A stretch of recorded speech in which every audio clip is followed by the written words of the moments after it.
Hello? Is this thing on? Yep. Almost 2 months later, still waiting to hear from the editor. The Waiting Game. Episode 23 of Horrible Writing. That will never work. You can't push that. Seriously? Don't. Oh my God, that's other things you can do. That's bad. You probably should find other hobbies. You ever learn how to stop? Be happy. Well, you don't bother. I've seen better people. Do you really want to? And my third grade, give it up.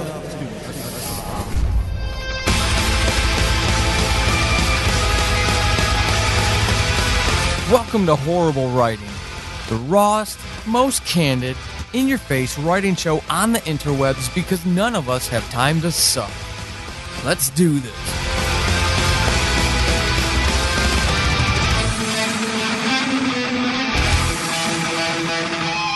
Alright, hey everybody, Paul Sading, your host of Horrible Writing. I hope this finds you absolutely well. Again, if this is your first episode of the show, welcome. Awesome to have you here. So, this is going to be a quick episode because I'm being needy. And I'm going to admit it. Forever ago, okay, that may be a little hyperbolic, but a while ago, I submitted my first submission ever to an editor, and I'm still waiting. And I'm waiting actually longer than he said I'd have to wait. And because it's my first submission to an editor, I'm kind of struggling with how you proceed. And I'm not going to go direct to my author associates online and ask them for their advice. And I'm probably being, again, needy because it's the first time. And I know I had a wonderful conversation with him. I understand what he's going to do and what he's trying to do. And we both understand that I'm a first-time author. And that's going to present some things in the timeline may vary. Usage may vary. Blah, blah, blah. So I get it all. But again, especially for those of you who are brand new to the show, I launched this show in July of 2017. You can read the blurb for the show, a know-nothing author on his journey towards, becoming published. And I'm going to document this stuff as I go.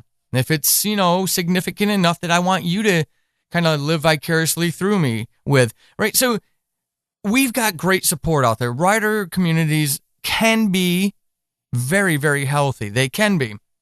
And this is my one little way to contribute back to the community, if you will, and try to help people learn through my experience.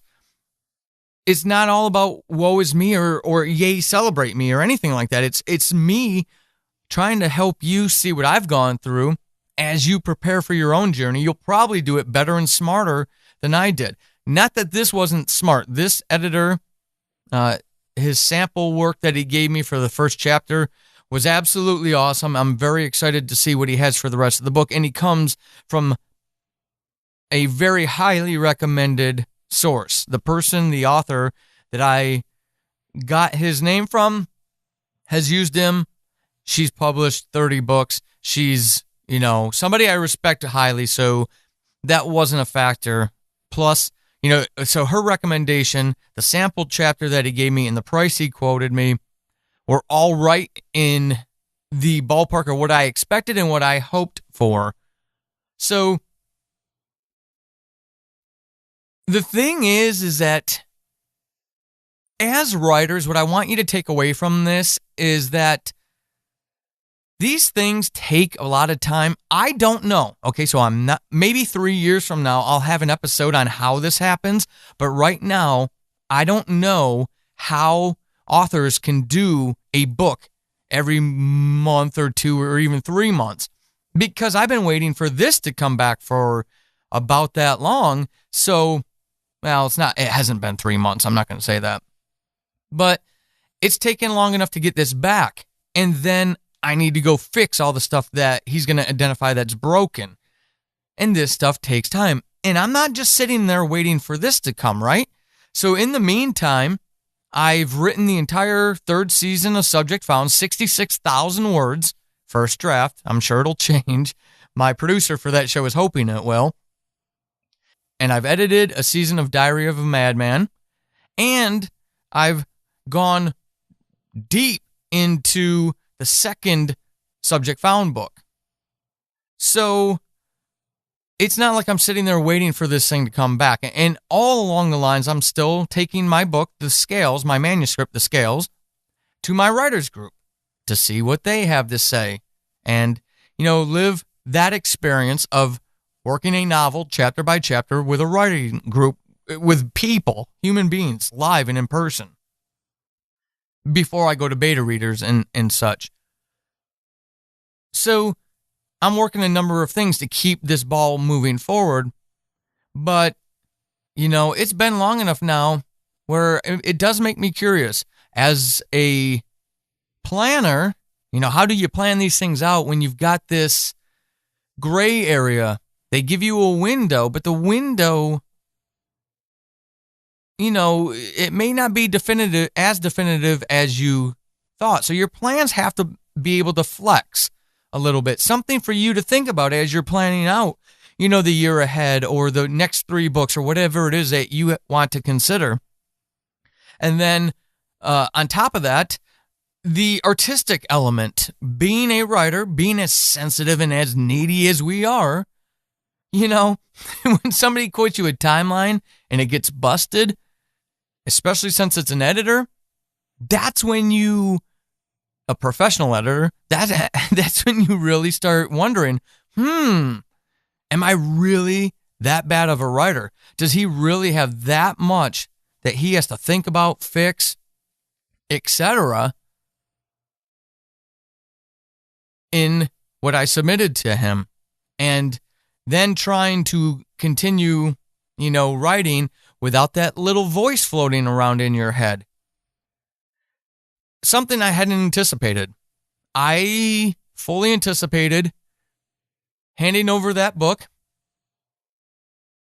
telling him, here you go make me look like I know what I'm doing, and then it coming back in the time that we said it was going to come back in.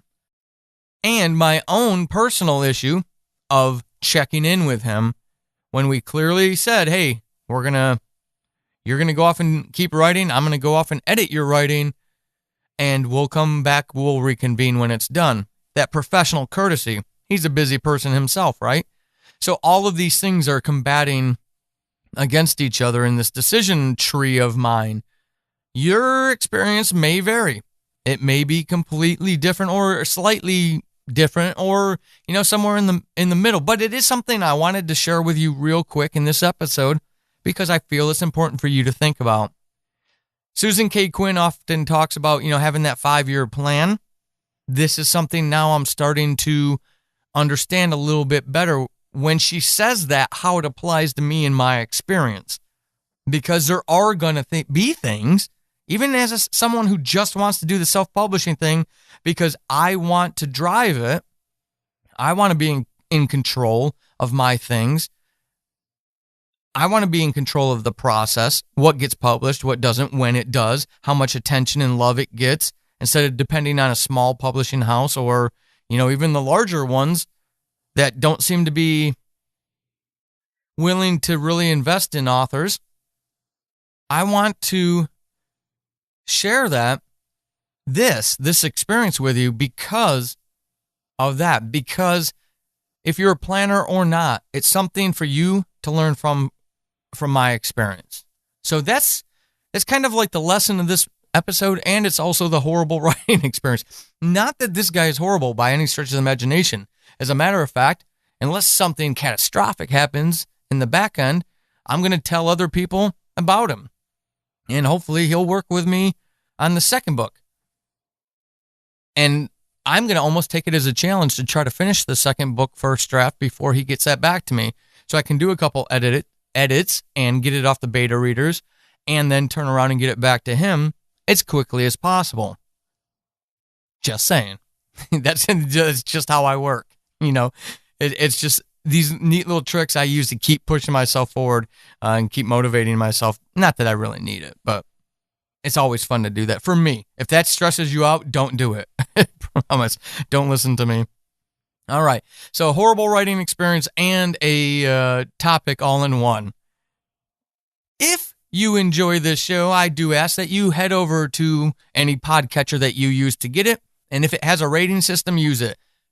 And for those of you who use something but have access to Apple Podcasts, formerly known as iTunes, please consider a couple seconds to log into that account or pull it up the app on your desktop or your laptop and give this show a 5-star rating.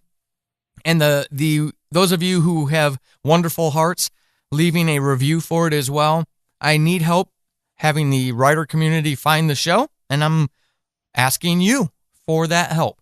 If I do or say anything that helps you, the only reciprocity that I ask for is that you hook me up with a wonderful, glowing 5-star or 5-star and review for the show.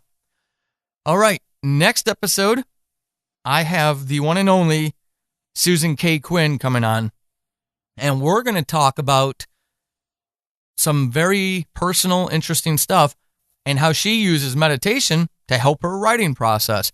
So until that episode, until next week, from me to you, keep being epic. This has been Horrible Writing, and hopefully after this episode, you suck less than you did at the beginning. I am Paul Sadin, your host extraordinaire. You can find me over on the Twitterverse @WritingHorrible and over at paulsadin.com/horrible-writing. Until next time, suck less.